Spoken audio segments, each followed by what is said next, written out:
여러분, 세종시 아파트값이 81주 만에 꺾였습니다. 81주 만에.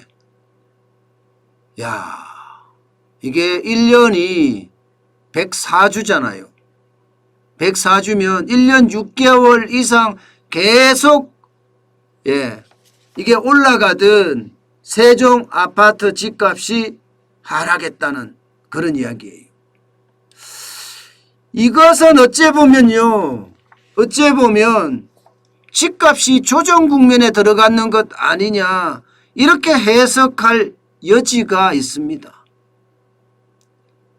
물론 세종은 좀 특수하긴 해요.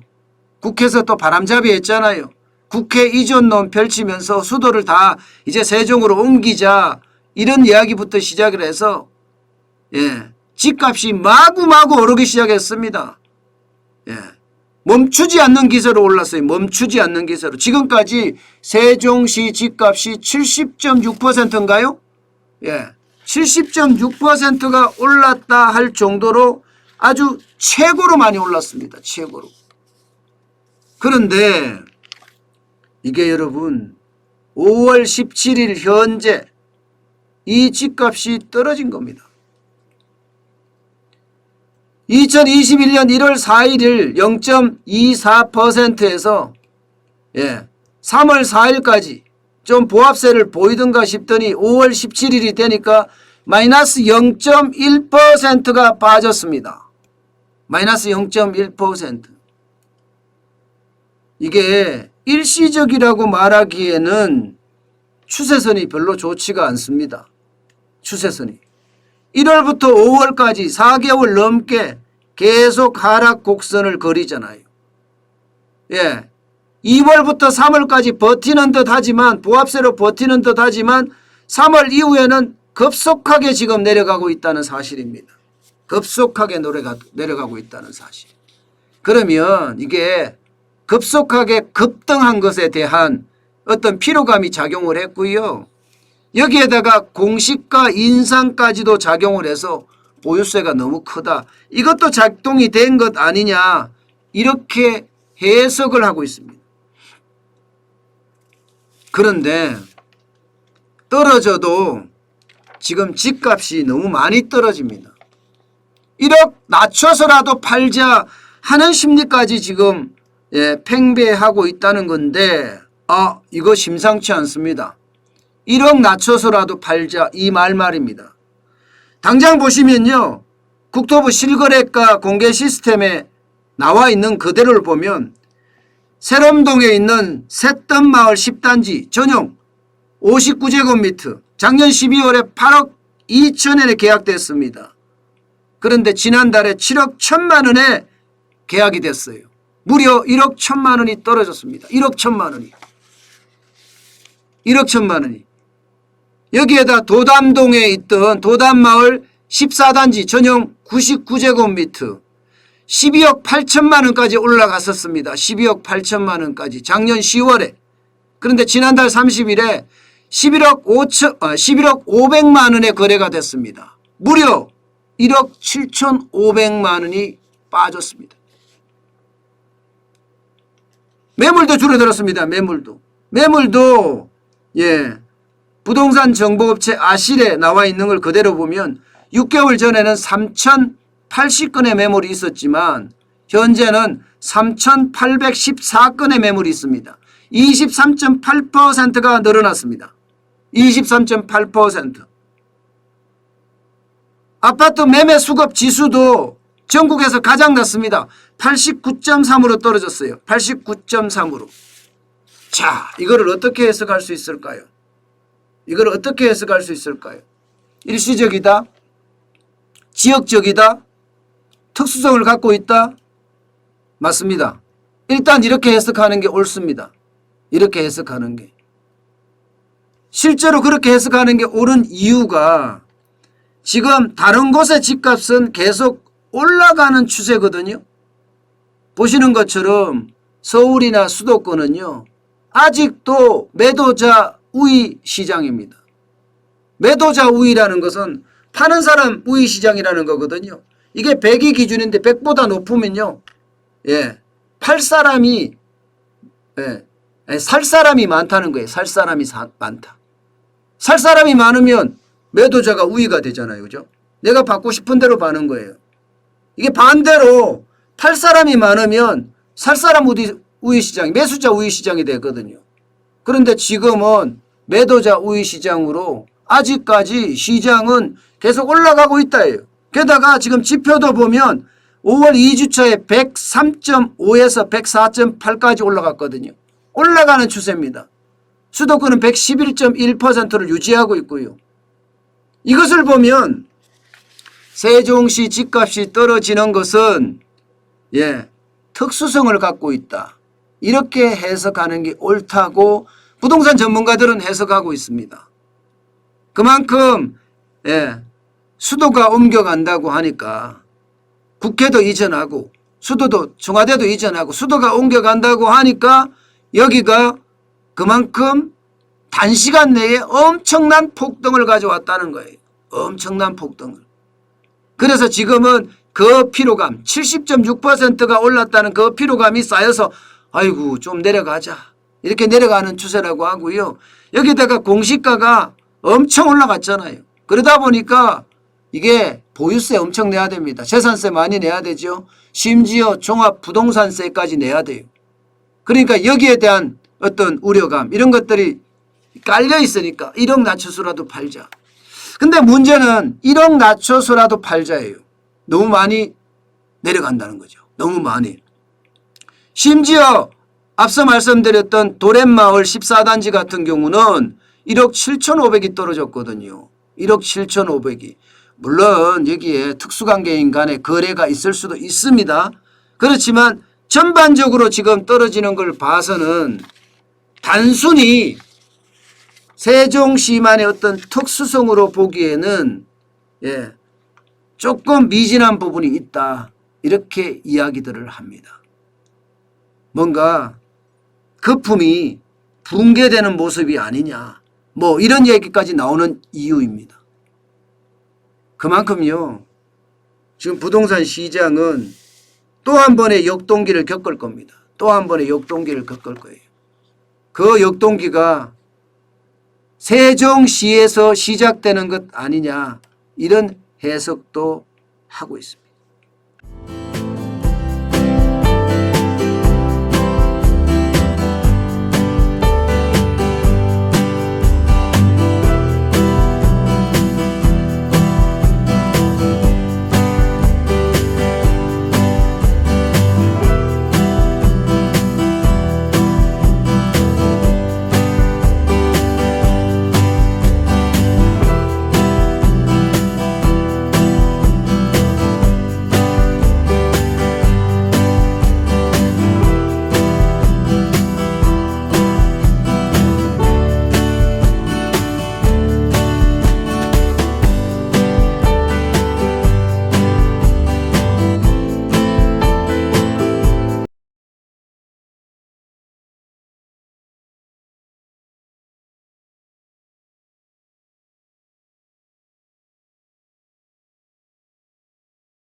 여러분 벼락거지라는 용어 참 어찌 보면요 참 우울한 단어입니다. 남들은 집을 사서 또 남들은 주식을 사서 다 벼락부자가 됐다는데 나만 정부 말을 쫓아가다가 벼락거지가 됐다는 거예요.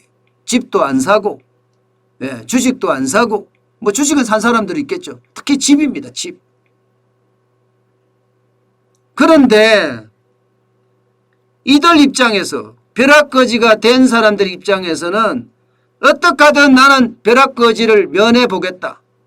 그러면서 주식에 투자하고 코인에 투자하고 그래서 돈 벌어서 나도 집 사겠다. 영끌 대열에 합류하겠다.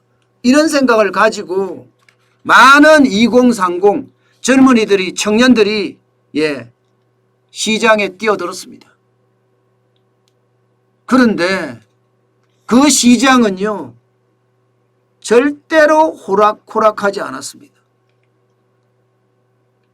젊은이들이 뛰어들자마자 그 시장은 그 어느 때보다가 참 난리를 쳤다. 이렇게 이야기를 할 수가 있을 정도예요. 여러분 2030들이 얼마나 많이 투자했는지를 이 도표를 보면 압니다. 2월 말 기준이에요. 어떻게 하든 벼락거지를 면하겠다는 생각으로 코인에다가 몰빵했습니다. 몰빵. 20대가 6,863억 원을 투자했고요. 30대가 1조 5,709억 원을 투자했습니다. 40대도 1조 2,333억 원을 투자했고요. 그런데 그 돈이 어떻게 됐을까요? 그 돈이요?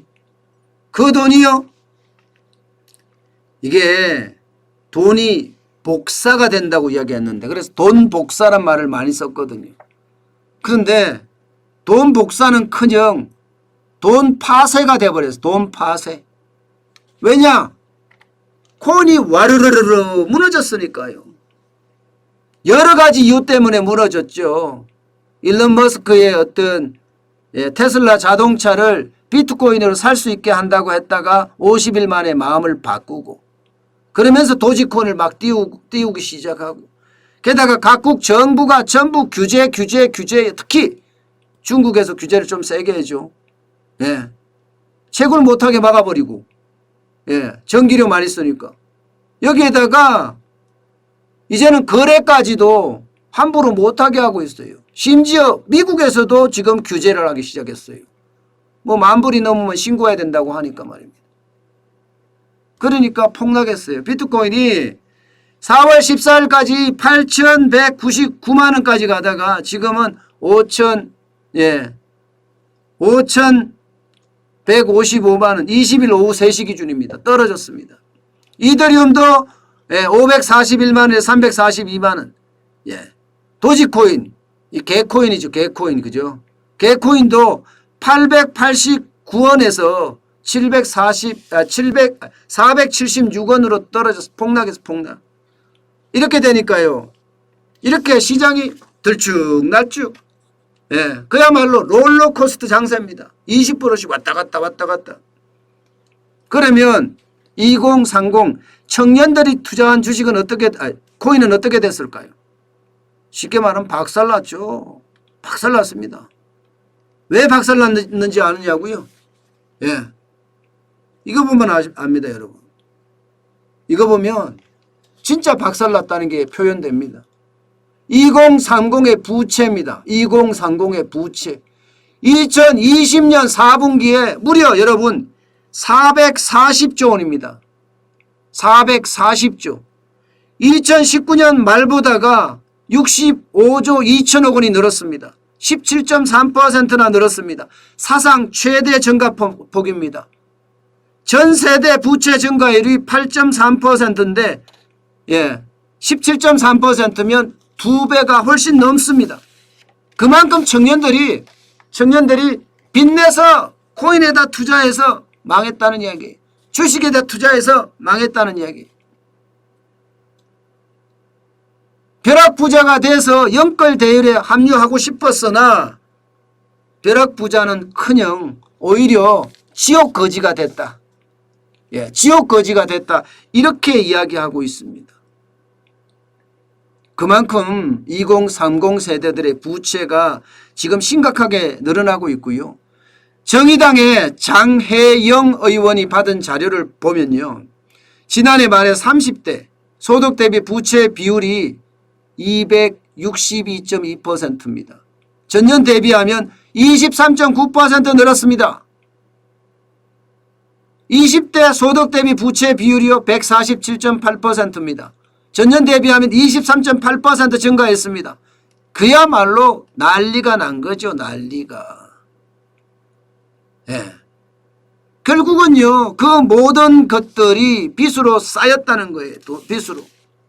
이제 문제는 여러분 문제는 지금 암호화폐 시장도 롤러코스터 장세 등락이 굉장히 심한 장세고 주식시장도 마찬가지고 예. 그러면 이들의 빚은 어떻게 갚나요? 이들의 빚은 440조가 넘는 빚은 어떻게 갚을 거냐고. 저는 이게 결국 2030들이 최악의 상황을 맞을 수도 있다고 생각을 해요. 최악의 상황. 이게 사회적인 문제로까지도 발전될 수 있다고 생각을 합니다. 왜 정부가 손 놓고 있는지 방치를 하는지 모르겠어요. 문제는 앞으로잖아요. 앞으로. 여러분 보세요. 각국이 지금 전부 다 가상화폐, 암호화폐 규제하고자 난리예요. 예. 지금 보시다시피 미국 같은 경우는 1만 달러 이상 암호화폐 거래하면 국세청 신고 의무화한다 하잖아요. 중국은 거래 자체도 지금 막겠다는 겁니다. 채굴장도 채굴 못하게 막고요. 유럽연합도 마찬가지입니다. 규제하겠다는 거예요. 규제. 이런 상태에서 과연 우리 젊은이들이 돈 복사 지켜낼 수 있을까요?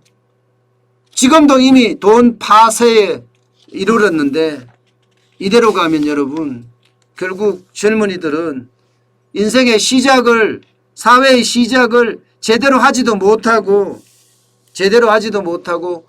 빚더미에 깔려서 죽을지도 모릅니다.